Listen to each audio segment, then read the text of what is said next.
Olá, pessoal.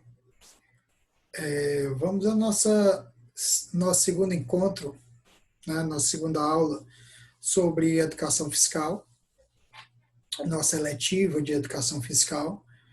E depois de alguns conceitos que nós falamos, nós vamos falar hoje de orçamento público. Nós vamos começar a andar, né, por alguns conceitos mais específicos. Então, quando a gente fala de orçamento público, primeiro a gente tem que entender o que é orçamento, tá? Então, do detalhamento que tem aqui, o que mais nos interessa, claro, é o efeito de orçar. E o que é orçar? É fazer uma avaliação, um cálculo aproximado do custo de alguma coisa, de alguma obra, de algum empreendimento, de algum serviço, o seu custo de vida, o custo de vida da sua família, né? O que entra receita e despesa, tá? Ou de uma família, ou de uma empresa, enfim, do que é que seja.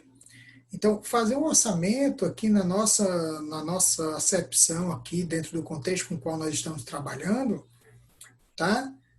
É analisar receitas e despesas. Então, vamos fazer um comparativo primeiro com a sua família. É aqui onde a educação fiscal ela começa a ter um pouco de educação financeira também, tá? Se você não faz o orçamento doméstico, ou se seus pais não fazem o orçamento doméstico, é interessante que você recomende que isso seja feito, tá? Então, o que é essa questão do orçamento doméstico? Primeiro, a função é controlar melhor o dinheiro e planejar o futuro. Então, tem muitas pessoas que até sabem quanto ganham, mas não sabem o quanto gastam. Então, por isso que é necessário fazer o orçamento e acompanhar esse orçamento, tá? Então, o primeiro passo é identificar todos os rendimentos. O que é rendimento? É tudo aquilo que entra de dinheiro. Então, se é o salário, se é uma bolsa escola, bolsa família, tá? Se é um serviço que foi feito extra, enfim, qual é o dinheiro, qual foi o dinheiro, qual foi o recurso financeiro que entrou na sua casa, que entrou na sua família.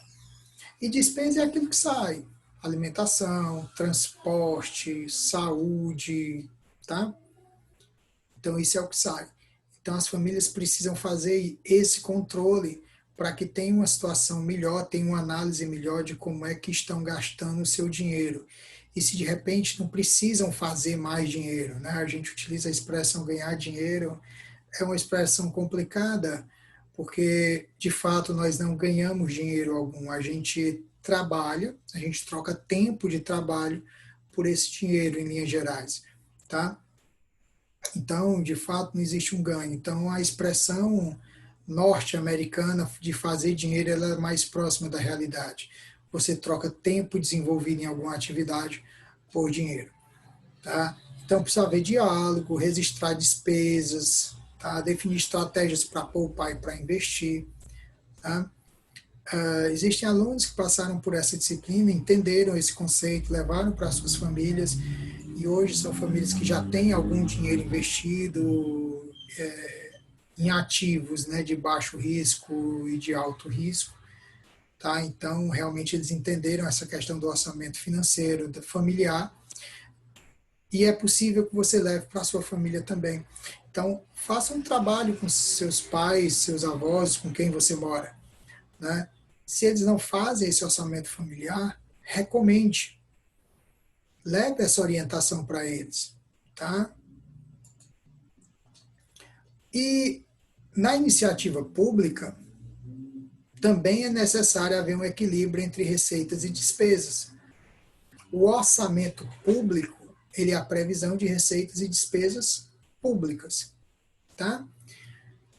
O Estado, o ente público, ele tem algumas formas de receita. A maior parte dela vem dos tributos, dos impostos. Depois, num outro momento, nós vamos detalhar essa questão da receita do Estado, tá? Mas a maior parte dela vem dos tributos. ICMS, IPVA, imposto de renda e por aí vai, tá? Mas como eu disse, nós vamos detalhar isso em outro vídeo. Quanto às despesas, né, aí o Estado gasta com saúde, aquele posto de saúde que você vai quando precisa, aquele remédio que você pega no posto, na farmácia popular com desconto, onde quer que seja, né, tem dinheiro dos impostos ali. A escola pública que você estuda, as cadeiras daquela escola, a fachada, a pintura, aquilo vem do dinheiro público. Né? A polícia na rua, a pavimentação das cidades, a construção de praças, tudo isso vem do dinheiro público, do erário público. Tá? Então, receita e despesa não pode estar em desacordo. Se eu tiver excesso de receita, né, pode ser uma situação saudável, tá? Porque aí eu vou ter mais onde investir, mas se eu tiver excesso de despesa, aí nós temos problemas, porque o Estado fica devedor. Tá? E aí, quando o Estado passa a ser devedor, ele acaba tendo que pedir empréstimos, e aí, dependendo da situação financeira do Estado, ele pode não conseguir empréstimo, ou conseguir empréstimos com um custo muito alto, certo? Então, guardadas as devidas proporções, não é bem a mesma coisa, mas para você entender, é aquela história, se a sua família ganha mais que o que gasta, ótimo, mas se ela gasta mais que o que ganha, a sua família está com sérios problemas. Então, se você pega, por exemplo, e porque está devendo muito, vai pedir empréstimo, né? A gente sabe que uma parte do pagamento desse empréstimo é juros, que acaba corroendo, né? Acaba dando problema com aquele dia que você recebeu. Você vai ter que pagar mais que o que você pediu emprestado. E de repente a dívida vai se avolumando, tá? E com o Estado acontece algo similar, só que em proporções muito maiores. Porque o Estado não pega R$ 1.000, R$ 2.000 emprestados, são milhões. Tá? E dependendo da situação, bilhões. E aí é importante que o Estado tenha uma boa gestão das suas receitas e despesas para evitar ao máximo essa questão de empréstimos muito prolongados. Tá? E aí o cidadão ele acaba precisando fazer parte desse controle também, porque como já foi mencionado, existe uma ideia errada de que o bem público ele não é de ninguém, e pelo contrário, o bem público é de todos. Todos nós precisamos zelar pelo bem público. E aí o principal aspecto aí ele está relacionado à informação, tá? E essa informação está disponibilizada nos portais da transparência, em outros contextos também que nós vamos citando à medida que os dias forem passando. Tá? E aí ocorre o seguinte, o orçamento, né, o orçamento público, a relação entre receitas e despesas, tem como uma das principais finalidades a regulação do gasto público.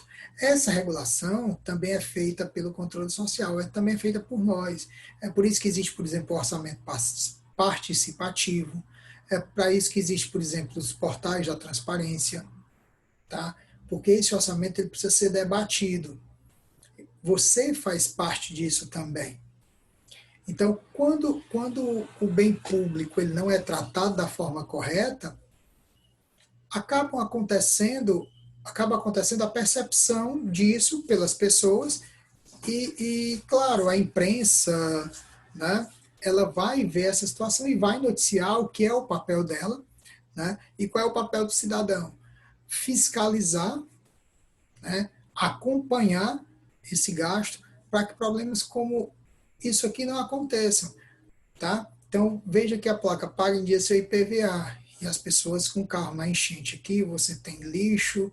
Então, por que foi que isso aconteceu? Então, isso aqui, felizmente ou infelizmente, tem participação do povo também. Se você não acompanha, ocorrem problemas. E se ocorrem problemas, às vezes é porque as pessoas não acompanham. Então, fica esse ciclo tem que ser quebrado. Tá? O retorno ele tem que ser dado efetivamente à sociedade. Aí começa a segunda charge e mostra. E olha o que o homem aqui diz para a criança, né? Isso se chama ioiô, ele vai e volta. Se apenas fosse não voltasse, chamar imposto. Existe uma visão, né, de que o imposto ele é só cobrado e não tem retorno. Tá?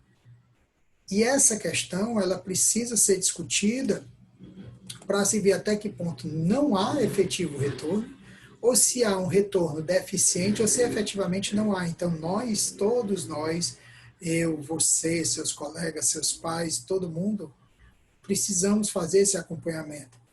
Então, os avanços, eles devem ser percebidos pela sociedade. Caso contrário, né, essa questão dos tributos fica desacreditada no que diz respeito à política fiscal. O que é essa questão da política fiscal? É como esse dinheiro é recolhido, né, cobrado, recolhido, gasto, devolvido à comunidade. Porque esse dinheiro é de todo mundo. Tá? Os gestores públicos, eles estão lá como administradores de empresas. Então, se você tem uma empresa e você não sabe administrar, você contrata, né, um administrador e vai cobrar dele o resultado. Por que minha empresa está dando lucro e por que ela está dando prejuízo? Por se esse lucro pode aumentar ou não. Com o serviço público, guardadas as devidas proporções, é algo similar. Tá? Então, assim, precisamos acompanhar os portais da transparência e perceber o que efetivamente está sendo feito, o que não está sendo feito, o que está sendo feito, mas não está a contento. É necessário que haja satisfação dos direitos sociais, dos direitos das pessoas, da sociedade, e que o Estado cumpra suas obrigações. Quando ele não cumpre, charges e piadas se tornam constantes. E o problema não é esse. O problema é quando a charge e a piada ela está fundamentada em algo realmente ineficaz, tá? Na ineficiência do Estado. O Estado precisa ser eficiente no gasto do dinheiro público. E a sociedade deve ficar alerta, tá? Para que esse gasto seja feito da maneira correta e obedecendo ao que nós conhecemos como princípio da eficiência. A administração pública tem alguns princípios, e um deles é o da eficiência. Nós vamos falar sobre os princípios um pouco mais à frente. Tá? Então, todo gestor precisa obedecer esses princípios. E aí tem coisas, às vezes nós não sabemos, mas tem coisas que impactam negativamente no orçamento público, que fazem com que os impostos não cheguem, ou se eles chegam, eles sejam gastos de forma incorreta. E, mais uma vez, boa parte de nós tem culpa nisso. O primeiro é a questão da pirataria. Tá? É uma violação da propriedade. Então, alguém produziu alguma coisa, uma música, um livro, um equipamento, um tênis, por exemplo, e outra pessoa vai lá, produz uma cópia, às vezes bem feita, às vezes mal feita, mas não é o caso, tá? Mas que, por uma série de questões, essa cópia é vendida por um preço bem abaixo do normal, da peça legítima. E aí tem um problema aí de comportamento, tá? Das pessoas. Por quê? Quando eu compro algo pirata, eu estou mostrando para as pessoas o seguinte, olha, eu até tenho vontade de ter um original, mas eu não tenho dinheiro para isso. Então eu compro o pirata. Tá? Então, quando você compra o pirata, você está mostrando para outra pessoa que você não se incomoda de se mostrar falsamente diante de uma situação. Tá? Então, o seu comportamento está mostrando que você está fraudando a si mesmo antes de tudo, porque você está dizendo detalhadamente, eu estou usando uma cópia porque eu não tenho condições de usar o real. E não se engane, as pessoas percebem quando aquilo é uma cópia. Às vezes um não percebe, mas o outro percebe, o outro às vezes sabe até onde você conseguiu aquela cópia. Tá? Então, não, é uma atitude, claro, que tem o papel da indústria da pirataria, mas só existe a indústria da pirataria porque existe quem consuma esse tipo de produto. Ok? Então, se apropriar, reproduzir, exportar, vender, expor, oferecer, ocultar, estocar, né, produtos protegidos por direitos autorais, isso a gente chama de pirataria. Então, aquele tênis, aquele relógio, né, e uma série de outras coisas que você baixou da internet e não podia ter baixado, e existem algumas coisas que ele diz, olha, você pode até baixar, mas para uso pessoal. Mas aí, às vezes, as pessoas pegam, baixam e vão comercializar. Então, isso é passível de um crime chamado de pirataria, tá? Então, uma das maneiras de acabar com isso é não havendo consumo, tá? Quando eu não tenho consumo, eu não tenho a pirataria. A sonegação é uma segunda maneira, tá? Sonegar significa não declarar ou não pagar o que é devido, tá? Então, aquela pessoa que diz que não vai pagar e deliberadamente ela esconde ou maquia quanto ela ganhou para não fazer a declaração da forma correta, ou altera documento, tá? Então ela está entrando aí no que nós chamamos de sonegação, como um sonegador fiscal, tá? E não se engane, o número da sonegação, ele é muito alto também, mais alto que o da corrupção. Para nós, a corrupção, ela tira mais dinheiro, mas na realidade a sonegação, ela tira cerca de 50 vezes mais, de acordo com alguns números oficiais aí, tá? E aí tem uma pena prevista, né? E se esse crime é cometido por um funcionário público, né, e esse funcionário público ele tem atribuições relacionadas à fiscalização, a pena é o triplo do valor, tá? Então veja, um auditor fiscal, por exemplo, que sonega imposto, a pena dele é cerca de 3 vezes maior, ok? Então, se você conhece alguém que você sabe que pratica isso aí, aconselhe, que mais cedo ou mais tarde isso é descoberto, tá? Então, por exemplo, dados obtidos em 2018, o Brasil deixou de arrecadar mais de 345 bilhões. O que poderia ser construído, reformado com esse valor, certo? Então, remédios em postos de saúde, pagamento de médicos em hospitais, equipamentos para a escola. Imagine o quanto de coisa poderia ter sido feita com esse dinheiro, tá? Nos 2 últimos anos, o Brasil vem caindo também com relação à questão da corrupção. Quando eu digo caindo, é porque a confiança está sendo menor, ou seja, o nosso país está ficando sendo visto de forma cada vez mais corrupta nos últimos anos. Então, quanto menor é o índice, tá, mais corrupto ele é. Então, em 2019, o país manteve-se no pior patamar histórico no índice de percepção de corrupção.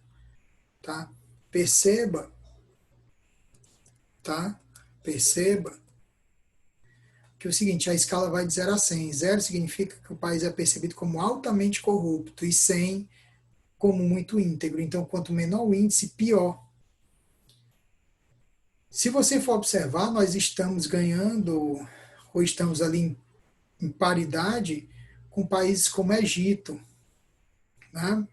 Com países como o Egito, onde o nível de corrupção é altíssimo. Então, assim, é interessante que esse índice suba. E aí a BBC noticia recentemente que o Brasil cai pelo 5º ano seguido, empatado com Albânia e Egito, tá? Países comprovadamente corruptos e, infelizmente, a gente vem seguindo essa tendência, tá? Então é necessário, mais uma vez, entra aí um compromisso da coletividade das pessoas e de que você converse com os seus amigos, porque isso parte de dentro das casas, dos nossos ciclos de amizade, de que é necessário combater esse tipo de prática, tá? É necessário combater esse tipo de prática. Outro fator que gera impacto negativo é a ineficiência de gestão. Pessoas que não fazem o que deveriam fazer ou como deveriam fazer. Então, o Brasil é vítima de gestão pública ineficiente e políticos incompetentes. Isso é um índice, isso foi uma pesquisa conduzida, né, pelo Conselho Regional de Administração do Rio de Janeiro, que foi noticiado aí amplamente recentemente, tá? Perceba que é tão recente que ele já fala em eleições 2020, então foi esse ano, certo? Então, precisamos de pessoas que ocupem cargos de gestão, que conheçam o que estão fazendo, tá? O que acontece às vezes é que esses cargos são ocupados por indicação política, não por capacidade técnica. E aí eu acabo tendo pessoas à frente de pastas, à frente de cargos, que podem às vezes até ser pessoas honestas, mas o fato de elas não saberem atuar, não entenderem da área, faz com que elas atuem de forma ineficiente. Então isso precisa ser combatido também, tá? E quando você quebra patrimônio público, então quando você está na escola que quebra uma cadeira, aquele dinheiro daquela cadeira, que vai consertar aquela cadeira, ela pode ser um remédio que vai faltar no posto de saúde. Quando você quebra o banheiro o espelho do banheiro, a porta da sala, tudo isso tem que ser reparado. E esse dinheiro sai do bolso de todo mundo, tá? Então é interessante que você converse com seus colegas de escola, às vezes, tá? São atitudes, às vezes, pequenas que geram mudanças muito grandes. Que você converse com seus colegas, cara, não quebra. Tá numa praça, vê o colega quebrando a praça, quebrando um banco, alguma coisa, assim, olha, não faz isso não, tá?